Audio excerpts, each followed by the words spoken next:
Le football africain vient de vivre son plus grand séisme. Alors que le Sénégal célébrait son sacre continental lors de la CAN 2025 au Maroc, la commission d'appel de la CAF a rendu un verdict sans précédent. Le Sénégal est déclaré perdant par forfait. 0-3. Dans cette vidéo Deep Dive, nous plongeons dans les coulisses de cette décision historique. Pourquoi l'article 84 a-t-il été invoqué ? Quel rôle a joué la Fédération royale marocaine de football dans ce recours ? Nous analysons les failles juridiques, les incidents de match occultés par les caméras et les conséquences géopolitiques pour le football africain. Entre sanctions financières lourdes et suspension de joueurs clés comme Ismaël Saibari, découvrez les dessous d'une affaire qui dépasse le cadre du terrain. Nous revenons également sur l'impact pour les joueurs de l'OM comme Mason Greenwood, dont l'avenir pourrait être lié à ces bouleversements financiers. Une analyse tactique, institutionnelle et humaine pour comprendre comment un titre peut changer de main dans les bureaux de la CAF.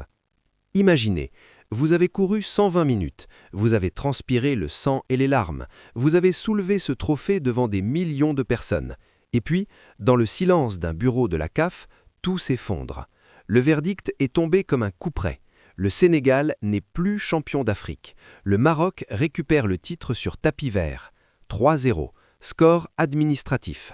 C'est du jamais vu dans l'histoire moderne du sport. Ce n'est pas seulement une décision juridique, c'est un séisme qui redéfinit les règles du jeu en Afrique. Bienvenue dans ce Deep Dive où nous allons disséquer l'indicible.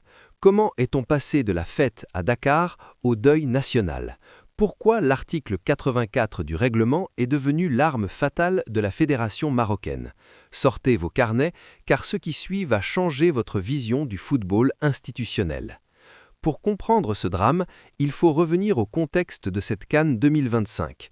Organisée au Maroc, dans des infrastructures dignes d'une Coupe du Monde, la pression était maximale. Le Maroc, sous l'impulsion de Fouzi Lekdja, ne visait rien d'autre que le sacre à domicile. En face, le Sénégal, tenant du titre moral et machine de guerre tactique, la finale a été une guerre de tranchées, un match où chaque contact électrique sentait la poudre. Mais au-delà du terrain, il y avait cette atmosphère de suspicion permanente. Les lasers dans les tribunes, la gestion de la zone VAR, le comportement des ramasseurs de balles, tout était scruté. Ce verdict de la commission d'appel n'est pas une surprise pour ceux qui lisaient entre les lignes des rapports de délégués. On parle ici de l'article 82 et 84, le forfait pour conduite de la délégation. Qu'est-ce que cela cache réellement ? Des insultes, une tentative de pression sur l'arbitrage, nous allons entrer dans le détail des rapports confidentiels. Sur le terrain, avant le verdict, que s'est-il passé ?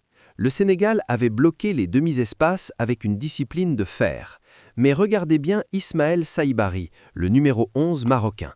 Son rôle a été central, et c'est d'ailleurs lui qui se retrouve au cœur des sanctions. Sa suspension de 2 matchs, réduite en appel, montre que la tension était physique. Tactiquement, le Sénégal a utilisé un bloc médian très compact, empêchant les transitions rapides des Lions de l'Atlas. Mais le game changer, ce n'est pas un but, c'est l'incident de la zone VAR. À la 75e minute, une décision litigieuse provoque un attroupement. C'est là que le Sénégal perd ses nerfs. Le règlement de la CAF est clair. Toute ingérence dans la zone de contrôle technique est passible de sanctions lourdes. La commission a jugé que la délégation sénégalaise a rendu la poursuite sereine du match impossible. C'est une défaite tactique sur le plan de la maîtrise émotionnelle. Le Maroc, plus malin, a joué sur la corde sensible des règlements. Vous vous demandez sûrement, quel rapport avec l'OM et Mason Greenwood ? Tout est lié dans l'écosystème du foot mondial. La Juventus, comme nous l'avons appris, cible Greenwood pour 50 millions d'euros. Si l'OM rate la Ligue des Champions suite au contre-coup moral de ses internationaux sénégalais, pensez à l'impact sur le moral de l'effectif, le club devra vendre. Greenwood est la valeur marchande numéro 1. Le transfert de 50 millions vers Turin est conditionné par la stabilité financière de l'OM. Imaginez l'impact psychologique sur des joueurs comme Ismaïla Sarr ou d'autres cadres sénégalais de Ligue 1. Le naufrage de De Zerbi dont tout le monde parle pourrait trouver ses racines ici, une décompensation émotionnelle après ce traumatisme national. Le foot, c'est de la psychologie appliquée. Quand votre pays perd un titre sur tapis vert, votre performance en club s'en ressent. La Juventus attend, tapis dans l'ombre, prête à profiter de la moindre faille marseillaise. Analysons froidement ce communiqué de la CAF. L'amende de 100 000 $ pour le Sénégal n'est qu'une goutte d'eau. Le vrai coup de poignard, c'est l'annulation de la décision initiale du Conseil de discipline. Pourquoi? Parce que la commission d'appel a considéré que les faits étaient recevables et fondés. En droit sportif, prouver l'intention de nuire d'une délégation entière est complexe. Pourtant, la CAF l'a fait.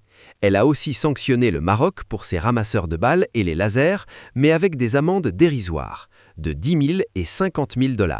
C'est une justice à deux vitesses qui interroge.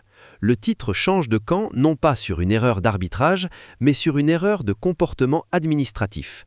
C'est une leçon pour toutes les fédérations, le match se joue aussi dans les couloirs. Le Sénégal a péché par arrogance ou par naïveté, pensant que le terrain suffisait. Quelles conséquences pour la suite?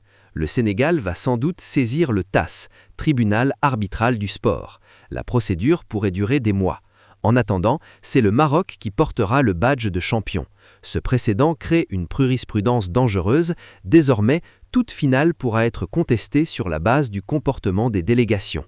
Quant à l'OM, entre le dossier Greenwood et la pression de De Zerbi, le club est à un tournant.